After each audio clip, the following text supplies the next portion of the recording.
Hello நண்பர்களே, இன்னைக்கு me கிட்ட ட்ரீம் அதாவது கனவுனா என்னன்னு கேட்கலாம். ஹாய் மீ, எப்படி இருக்க? நான் ரொம்ப நல்லா இருக்கேன். சரி மீ, நான் ஒரு கேள்வி வைக்கிறேன், அதுக்கு நீ பதில் சொல்லு பார்ப்போம். சரி கேளு ஜோ. ட்ரீம் அதாவது கனவு அப்படின்னா என்ன?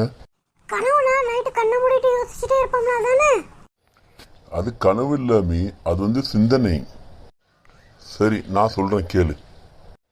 கனவுனா நம்ம நினைக்கிற விஷயங்கள் நம்ம கண்ணுக்கு முன்னாடி ஒரு படமாக தெரியும்.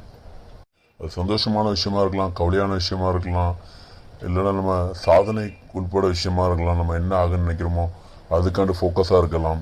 இது எல்லாமே தான் கனவு. எல்லாருக்கும் ஒவ்வொரு விதமான கனவுகள் உண்டு. சரிதான் மீ, நான் வால்ட் டிஸ்னி சொன்ன ஒரு தாட்ஸ் சொல்கிறேன். டிஸ்னி கார்ட்டூனிஷ் மூவிலாம் திரையில காமிச்ச ஒரு நபர். All our dreams can come true if we